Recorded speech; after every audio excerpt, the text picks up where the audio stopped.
प्रिय विद्यार्थियों, आज हम अभिज्ञान शाकुंतलम के सप्तम अंक से अध्ययन प्रारंभ करेंगे कि छठे अंक के अंत में हमने देखा कि जो इंद्र का सारथी मातली होता है वो आकर के राजा दुष्यंत के समक्ष उपस्थित होते हैं और कहता इंद्र का संदेश सुनाता है कि आपको काल नेमि के वंशज जो राक्षस हैं उन राक्षसों के दमन हेतु इंद्र के द्वारा आमंत्रित किया गया है। अर्थात इंद्र ने उन राक्षसों के विनाश के लिए, उनके वध के लिए आपको निमंत्रण भेजा है, आपको आमंत्रित किया, आपको बुलाया है।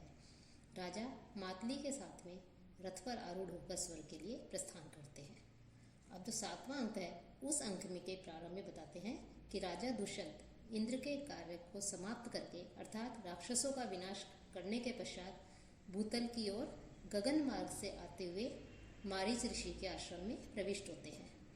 अर्थात वो इंद्र ने जिस कार्य के लिए उन्हें आमंत्रित किया था वहाँ जाकर के स्वर्ग में जाते हैं और जो राक्षस है उनका वध करते हैं। इंद्र उनका सत्कार करता है और राजा दुष्यंत मातली के साथ में जो है वापस जो है मारीच ऋषि के आश्रम में प्रवेश करते हैं।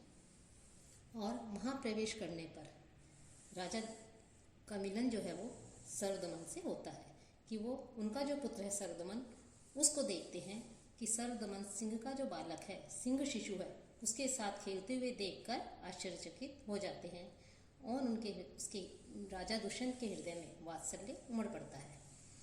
उस बालक को वो पुत्र की भांति स्नेह करते हुए अपनी गोद में उसे उठा लेते हैं कि वो जो बालक है वो सिंह शावक से खेलना चाहता है और सिंह को कहता है कि तुम अपना मुख खोलो, मैं तुम्हारे दांत गिनूंगा। तपस्विनी कहती हैं कि किसी प्रकार से जो है ये नहीं मान रहा है, ये जो है इसको अत्यधिक परेशान कर रहा है सिंह शावक को। तो कहता है कि वो जो तपस्विनी होती हैं वो कहती हैं कि मैं तुम्हें दूसरा खिलौना देती हूँ। बालक अपना खिलौना लेने के लिए वो जैसे ही कहती है कि मैं तुम्हें दूसरा खिलौना देती हूँ, तुम इसे छोड़ दो सिंह शावक को, तो वो दूसरा खिलौना लेने के लिए बालक जैसे ही हाथ फैलाता है वैसे ही राजा की दृष्टि उस बालक के हाथ पर जाती है और उसको हाथ को देख करके वो आश्चर्यचकित हो जाता है कि उसके हाथ में चक्रवर्ती बनने की सारी रेखाएं हैं। तो तपस्विनियों से फिर वो उसके विषय में पूछता है कि ये बालक जो है ये कौन है।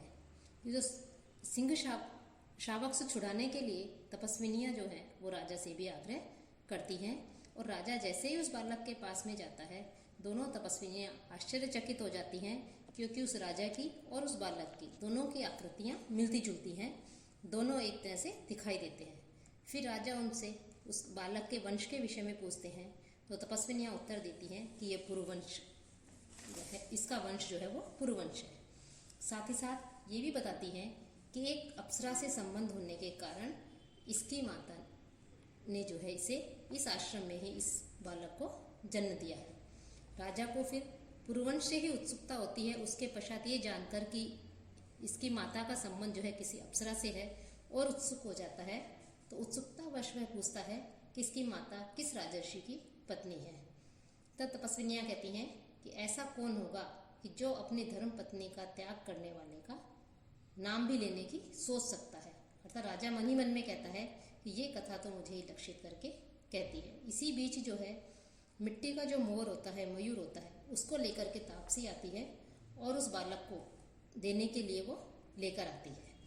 तभी इसी बीच जो है जैसे ही वो सिंह के शावक के साथ वो बालक खेल रहा होता है उस बालक के हाथ से जो है रक्षा सूत्र गिर जाता है। वो रक्षा सूत्र जो है उस सर्वदमन की रक्षा करने के लिए ऋषियों के द्वारा उसके हाथ में बांधा गया है कि तपस्विनियों के द्वारा बार बार मना करने पर भी राजा जो है उस रक्षा सूत्र को उठा लेता है और फिर पूछता है कि आप जो है इसे क्यों मना कर रहे थे उठाने के लिए। तब तपस्विनियाँ कहती हैं कि इसके माता पिता और ऋषि के अलावा, मारीच ऋषि के अलावा कोई दूसरा इसको नहीं उठा सकता।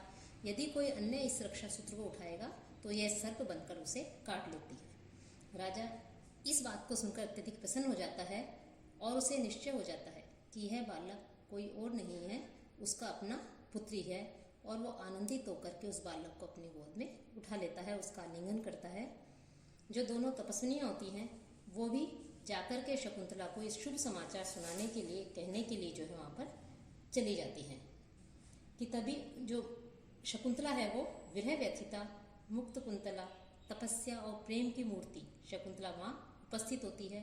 राजा दुष्यंत और शकुंतला दोनों का जो है मिलन होता है। और जब शिशु जो है बाल जो सर्वदमन है, शकुंतला और दुष्यंत का जो पुत्र है, जब वो उसके लिए पूछता है कि ये कौन है, कि राजा का परिचय पूछने पर कि ये कौन है, तो शकुंतला उत्तर देती है कि वत्स ते भाग दे यानी प्रच, कि अपने भाग्य से पूछो। इस वाक्य में से जो है आत्मिक वेदना, अपने पति की निष्ठुरता, विधि की विडंबना, पुत्र के प्रति स्नेह, अपत्य स्नेह आदि अनेक भावनाओं की व्यंजना यहाँ पर कवि ने एक साथ कर दी है।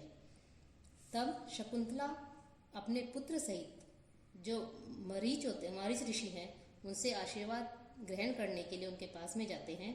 महर्षि मरीच दोनों के इस शुभ समाचार को कर्ण तक पहुंचाते हैं। कर्ण तक जो है इसकी सूचना भेजते हैं कि आपकी पुत्री शकुंतला जो है उसका अपने पति से पुनर्मिलन हो गया है, कि दुष्यंत ने उसे स्वीकार कर लिया है। और मरीच ऋषि भी पुत्र सहित शकुंतला और दुष्यंत को आशीर्वाद देकर विदा करते हैं। और अंत में भरत वाक्य के साथ ये जो 7वां अंक है, ये 7वें अंक की समाप्ति होती है और राजा उस शकुंतला को अपने पुत्र को लेकर के हस्तिनापुर लौट जाता है। तो इस प्रकार नाटक जो है, इसकी जो कथाएं हैं, उस 7वें अंक की जो कथा है, इस कथा जो अंक है, इस अंक में दुष्यंत और शकुंतला इन दोनों का पुनर्मिलन होता है। इसलिए इसको हम पुनर्मिलन नामक 7वां अंक भी कह सकते हैं।